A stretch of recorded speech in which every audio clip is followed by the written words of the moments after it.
Ce programme vous est offert par Illico Cash.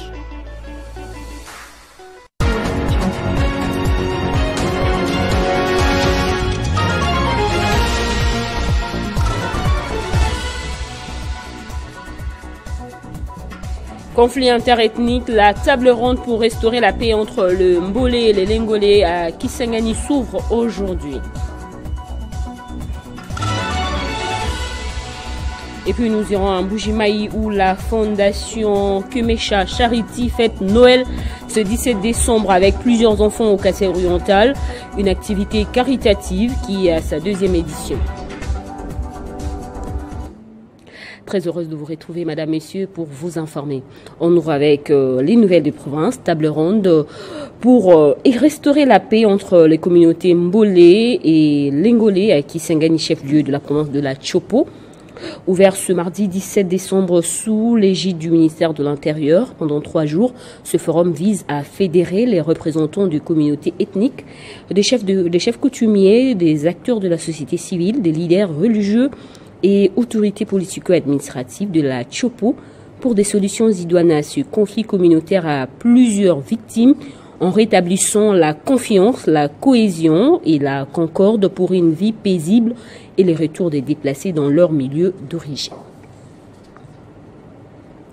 Élection à Massimanimba et à Yakoma, la CENI va, sauf en prévu, publier les résultats provisoires des législatives et provinciales de ce soir. Déjà, cette institution d'appui à la démocratie a publié depuis hier les résultats partiels de ces 2 provinces où les scrutins ont été reportés suite aux fraudes électorales. Elles ont finalement eu lieu le dimanche 15 décembre dernier. Au centre électoral Bossolo, la Commission électorale nationale indépendante a procédé ce lundi dans la soirée à la publication des premières tendances des élections législatives nationales du 15 décembre dernier à Massimanimba et Yakoma, respectivement dans les provinces du Kwilu et Nord-Ubangi. Signalant qu'ils étaient au nombre de 81 candidats pour 2 sièges à la députation nationale et 240 candidats pour 4 sièges à la députation provinciale à Yakoma.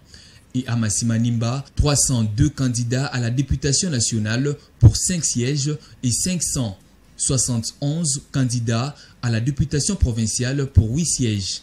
Déjà ce lundi dans la soirée, la CENI a effectué 72,39% de taux de traitement dans les 4 secteurs de la circonscription de Yakoma où l'on voit clairement en tête d'affiche Mboui Kaya Nimbui Guidon du regroupement APA MLC avec du 7012 voix, soit 21,69% des suffrages, suivi d'Nzangi Ngelengbi Antoine du regroupement Code avec 14 414 voix, soit 18,37%. Avec un taux de traitement de 77,99%, la circonscription électorale de Massimanimba voit déjà Kamisendu Kutuka Jean du regroupement AAAD en tête d'affiche avec 11 528 voix, soit 8,77% des suffrages exprimés. Suivi de Didier Mandenga Mukanzu du regroupement AAC Palou avec 9 972 voix, soit 7,59%. Derrière lui, Kinkei Mulumba Trifon du regroupement AAAP qui a obtenu 7,12% de voix, Kipulu Kabenga Antoinette de AACRD 5,70% de voix et Sindani Kandambu Donald de 4AC avec 5,25% de voix. Sauf changement des dernières minutes, la Commission électorale nationale indépendante va rendre public le résultat complet et provisoire des élections législatives nationales dans ces 2 circonscriptions électorales, c'est mardi dans la soirée. Et la CENI, en collaboration avec la Fondation internationale pour les systèmes électoraux, organise à Kinshasa le premier forum sur l'évaluation externe de l'administration électorale dans sa dimension genre et inclusion au 4e cycle.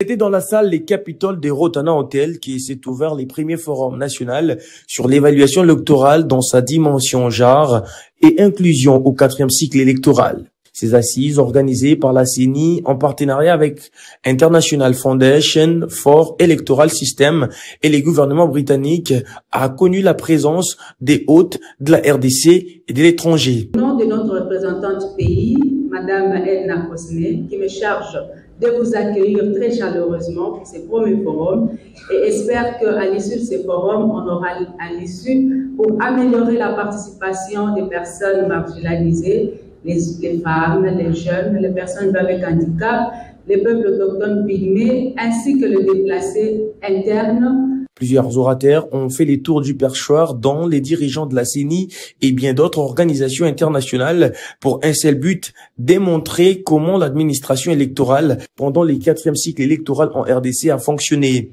Je voudrais attirer l'attention de nous toutes et tous sur comment l'administration électorale a encadré les principes, a employé les principes sur les dimensions genre, quelles en ont été les forces, les faiblesses, les opportunités et menaces que l'administration électorale pour ce 4e cycle a connu, et qu'est-ce que nous proposons pour des meilleures améliorations dans l'avenir, et cela dans une perspective déjà de concevoir notre cahier des charges pour les réformes électorales à venir. Je parle déjà du 5e cycle. Ce forum, qui s'est ouvert ce 16 décembre à Kinshasa, se clôturera le 20 décembre au même endroit et connaîtra la participation de plusieurs personnes qui vont aboutir à des résolutions efficaces.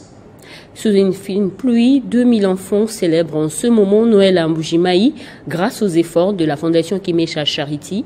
Notre correspondant Emmanuel Chabanza est sur place dans la cour de la résidence officielle du gouverneur à Mbuji-Mayi.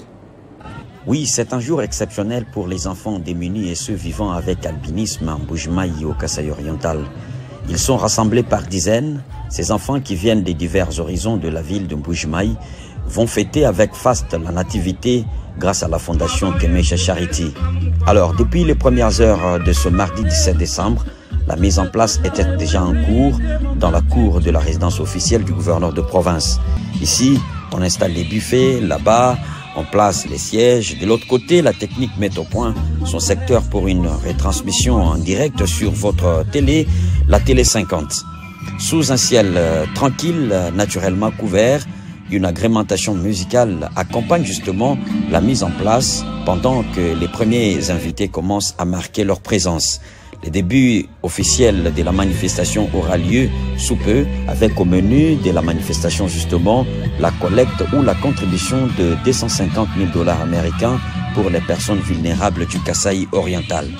2000 enfants albinos et orphelins sont attendus en ces lieux et l'événement prendra fin vers 17h locales. À l'issue d'une session budgétaire riche en défis, la questeur de l'Assemblée nationale, Chimène Lunda Polipoli, a réuni les élus du Grand Katanga autour d'un moment de convivialité au fleuve Congo Hôtel à Kinshasa. Dans un élan de solidarité et d'unité, cette rencontre a permis de célébrer les réalisations communes, de renforcer les liens fraternels et de partager de vœux porteurs d'espoir pour l'année à venir en vue d'un engagement renouvelé au service du développement national.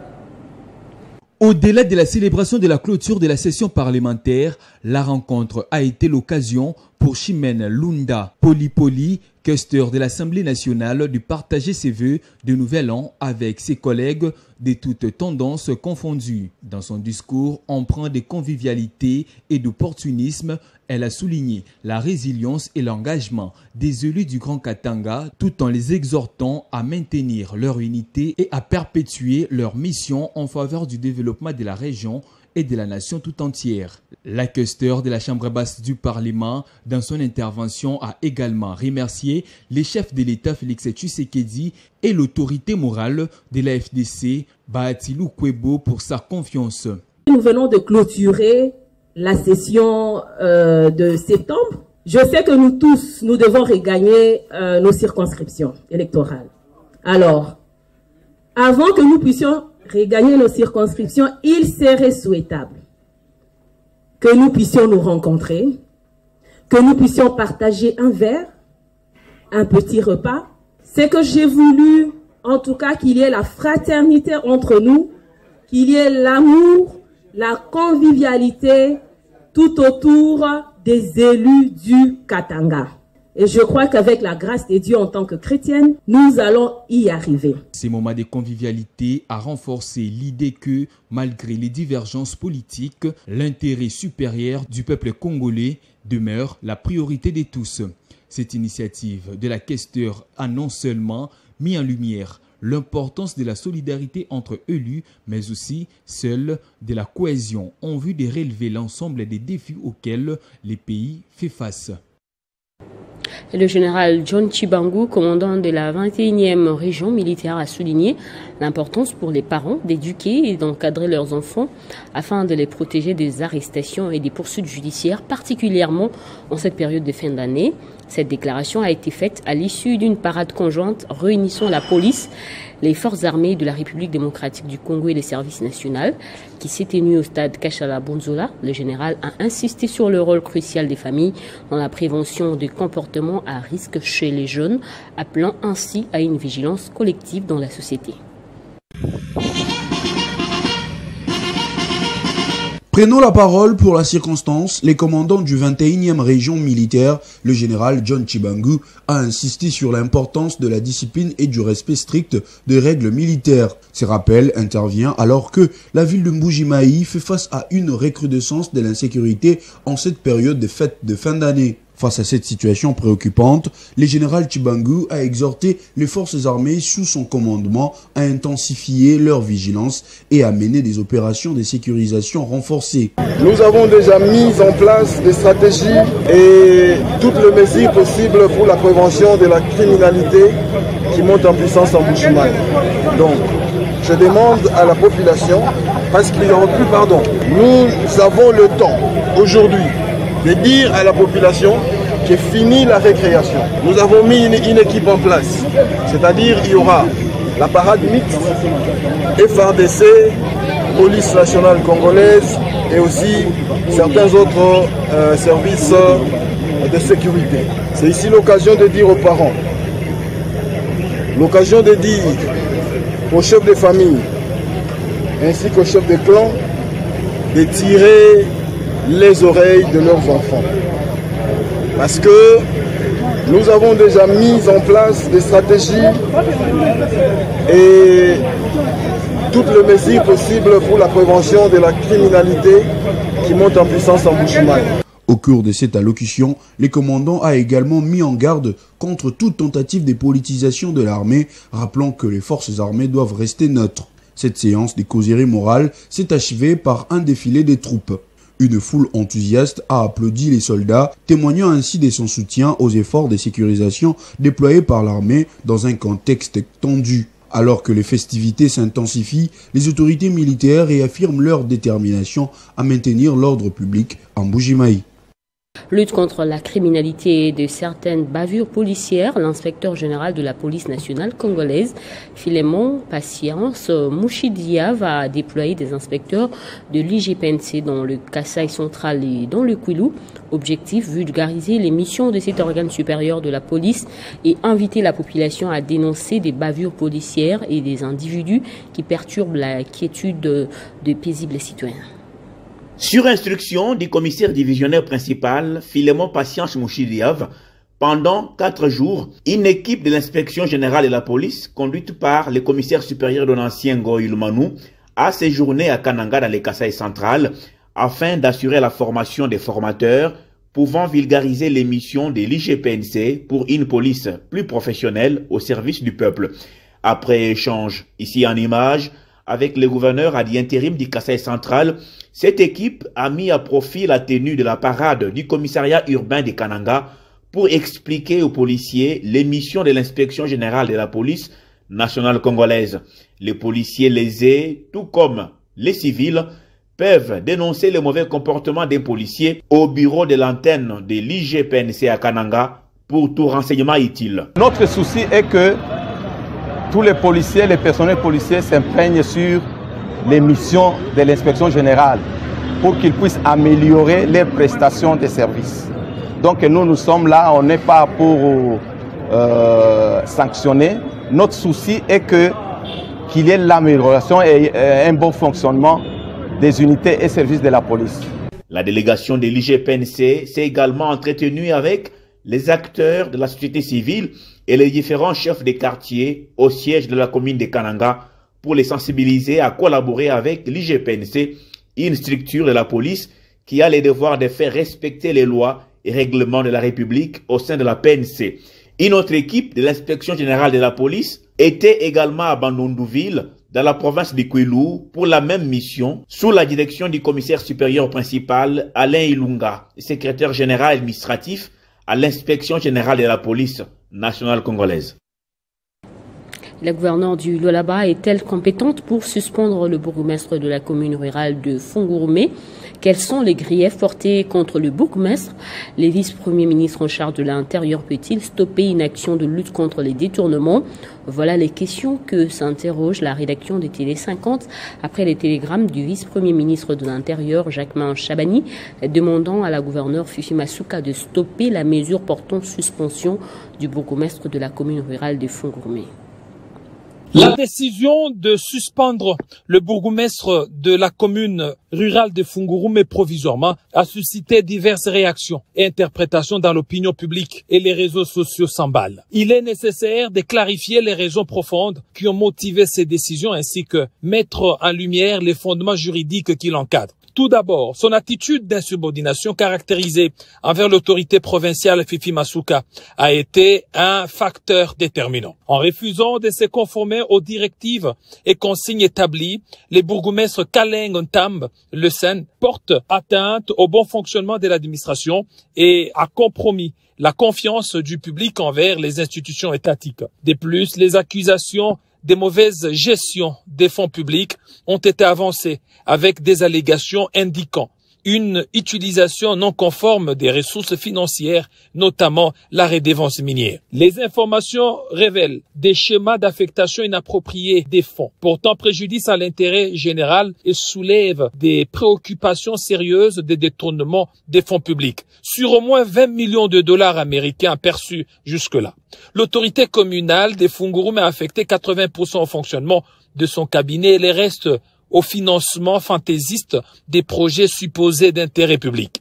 Ces allégations sont confirmées même par les commissions d'enquête de l'Assemblée provinciale et des inspecteurs de la territoriale. En plus, ce bourgmestre a été pointé du doigt pour son comportement conflictuel, entrant souvent en confrontation avec diverses parties prenantes, qu'il s'agisse des communautés locales, de l'administration en place ou même de son propre parti politique. Cette propension au conflit a alimenté des tensions préjudiciables pour la gouvernance de la commune et interpellant le pouvoir interventionniste de l'autorité provinciale. La gouverneure Fifi Masuka est-elle compétente pour suspendre les bourgmestres? Pour quel motif? Le ministre de l'Intérieur peut-il s'opposer à un arrêté d'un gouverneur? Autant de questions qui méritent d'être posées. En se référant aux lois et textes fondamentaux encadrant la libre administration des provinces et les compétences des autorités provinciales, la gouverneure Fifi Masuka a opéré dans le respect des dispositions juridiques établies.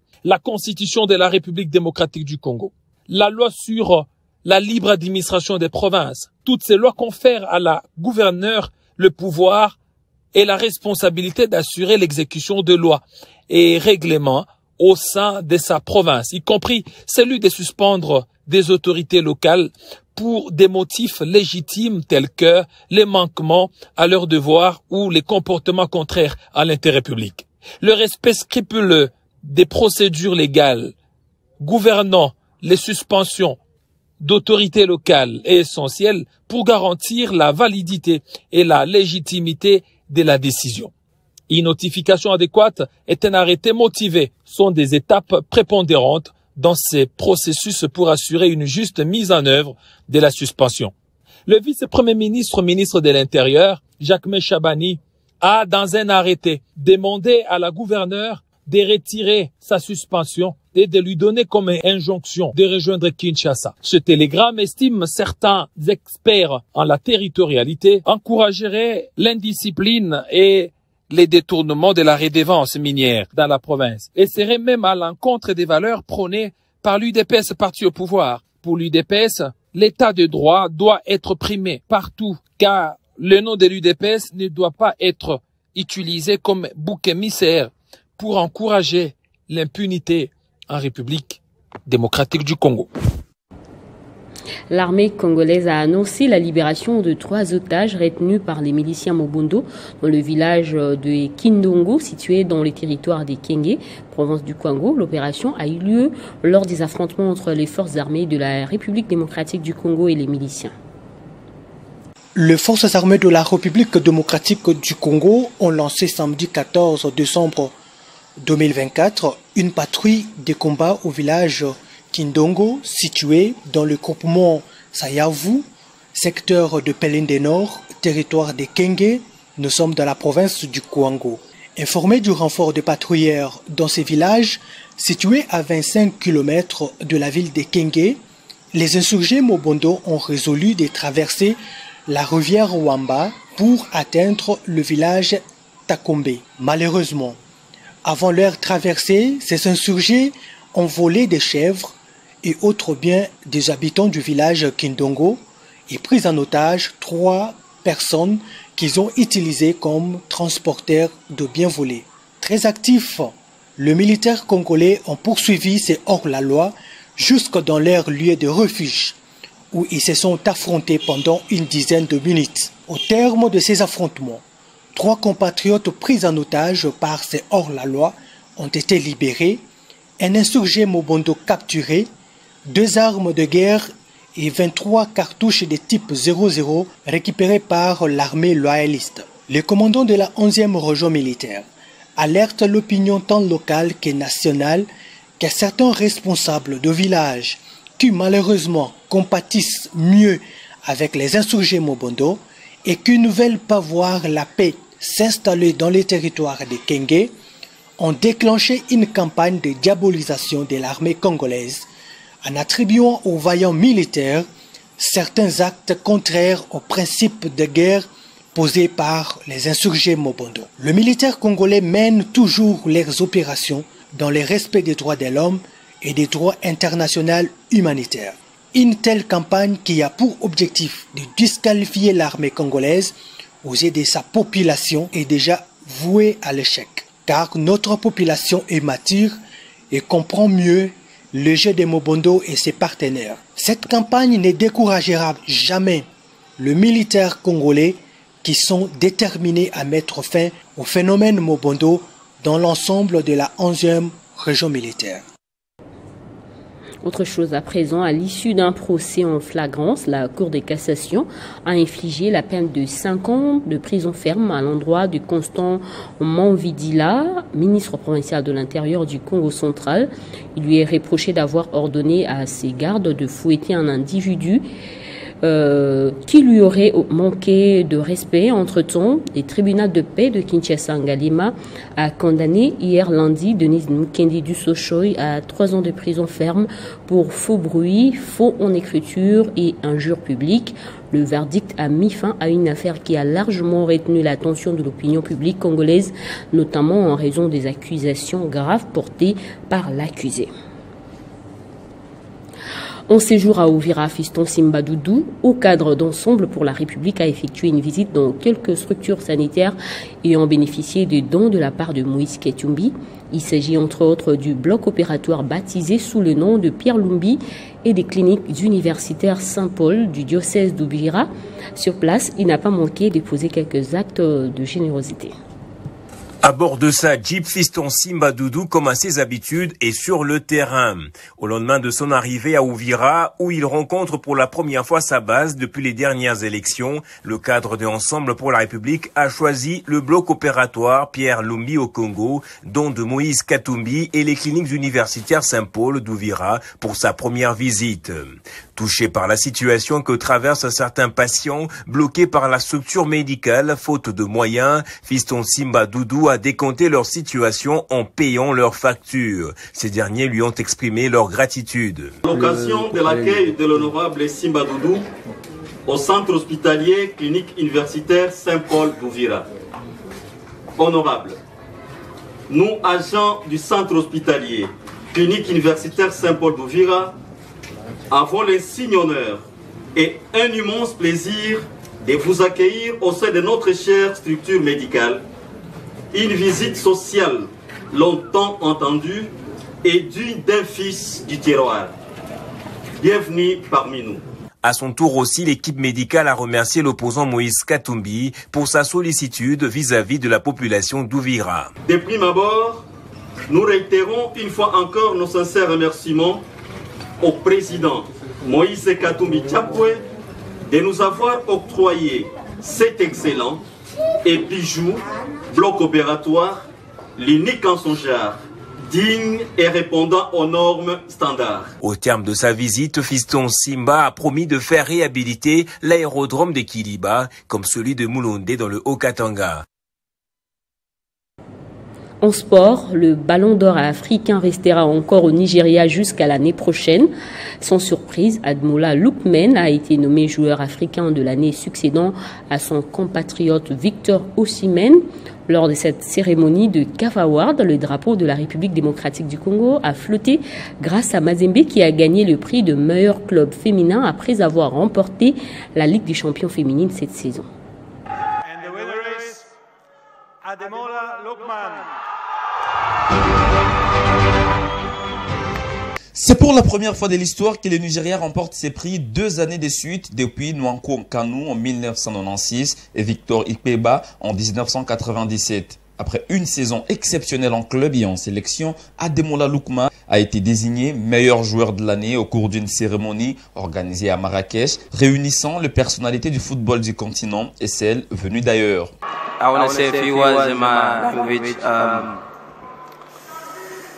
Ekale, Nigeria, Monkey Boboyi, Eche. À lui seul, Ademola Lookman a détruit le Bayer Leverkusen cette saison en finale de l'Europa League en inscrivant un triplé et a disputé la finale de la dernière CAN avec les Super Eagles, finale perdue devant les éléphants de la Côte d'Ivoire. Au cours de la même soirée, Williams, le gardien de but sud-africain, a été le seul doublé gagnant et a reçu le prix des meilleurs gardiens de l'année chez les hommes avec ses arrêts de pénalty remarquables lors de la CAN 2023 et meilleur joueur des interclubs de la CAF. Le prix du jeune joueur de l'année chez les hommes a été remis à Lamine Camara du Sénégal, alors que celui du meilleur sélectionneur a été remporté par Emers Faye de la Côte d'Ivoire pour son coaching brillant de 8e de finale à la finale de la CAN 2023. Chez les dames, Banda a marqué la saison 2024 de la National Women's Soccer League en aidant l'Orlando Pride à briller de 1000 feux et à laisser ses vestiges aux Jeux Olympiques de Paris en réalisant un triplé. Dans le même chapitre, le FCFTP Mazembe a remporté les prix des meilleurs clubs féminins de l'année après son brillant parcours en Ligue des champions féminines où il s'est adjugé les sacres et Chancel Mbemba figure dans l'équipe type de la Confédération africaine de l'année. Et avant de terminer, bonne nouvelle pour Télé 50. Le directeur général Jean-Marie Kassamba et la directrice des infos Arlette Boutella figurent parmi les personnalités qui ont marqué l'année 2024 en République démocratique du Congo, selon le sondage Le Point. Présentateur des émissions politiques phares de la chaîne, à savoir Club 50 et Ça fait débat. La production de Télé 50 remercie les téléspectateurs qui ne cessent de renouveler leur confiance en la chaîne du cinquantenaire. Place au rappel des titres. Conflit interethnique, la table ronde pour restaurer la paix entre le Mbole et l'Engolé à Kisangeni s'ouvre aujourd'hui. Et puis nous avons été à Mbujimayi où la fondation Kemecha Charity fête Noël ce 17 décembre avec plusieurs enfants au Kasaï oriental, une activité caritative qui est à sa 2e édition. Ne nous quittez pas, la revue de presse, c'est dans un instant.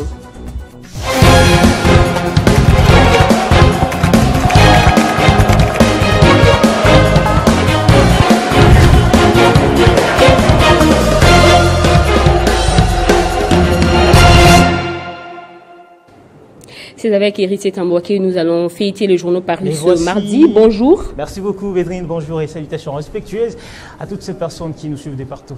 On ouvre cette revue avec ce sujet, l'annulation du sommet tripartite entre la RDC, l'Angola et le Rwanda. fait l'objet de vives réactions, tant sur la scène nationale qu'internationale. Absolument, Bédrine Kenge, il y a tellement de réactions à ces sujets. Le Médiaforum de ZAS renseigne qu'à Kinshasa, l'annulation de la tripartite a alimenté des débats parmi les leaders de l'opposition. Il nous laisse lire échec de la tripartite de Luanda. L'opposition envisage d'explorer d'autres voies. Lui dénonce. Alors, hier lundi, ajoute Bédrine Kenge, Forum des As, Martin Fayoulou a rencontré Deli Sessanga pour discuter des enjeux politiques et sécuritaires d'un média à un autre. Vous allez encore le voir juste derrière moi, voulais-je dire. DW mentionne de son côté RDC, l'opposition dénonce le report du sommet de Luanda. Selon ce site d'information, l'opposition regrette que tout cela se passe après que le gouvernement congolais a déjà lié les mains des forces armées de la République démocratique du Congo à travers un accord de cessez-le-feu. C'est du théâtre, dit-elle. Et une autre réaction à ce sujet, c'est celle de l'Union européenne qui exprime pour sa part sa totale déception. Nous apprennent les journaux et sites d'information inutiles. Absolument, selon l'agence congolaise de presse ACP, l'UE a exprimé sa déception par les biais de son représentant spécial pour la région des Grands Lacs lors des échanges lundi à Kinshasa avec la ministre d'État en charge des affaires étrangères de la RDC. Abordant ce même sujet, j'en termine là-dessus, Bédrine Kenge, le site d'information Perfection 243 titre pour sa part échec de la tripartite de Luanda, lui exprime sa déception et réaffirme son soutien à la paix dans les Grands Lacs. Ces sites d'information renseignent que l'Union européenne, acteur clé dans le soutien aux initiatives de paix, réaffirme sa volonté de contribuer à des solutions durables et exhorte les parties prenantes à redoubler, n'est-ce pas, d'efforts pour parvenir à une stabilité régionale. Voilà qui me fait un autre revue de presse de ce mardi, Bédrine Kenge. Merci Héritier pour cette sélection. Je vous en prie. Et c'est également la fin de cette édition. Merci à tous de l'avoir suivi. Pour plus d'infos, rejoignez-nous sur Banamboka Congo via YouTube.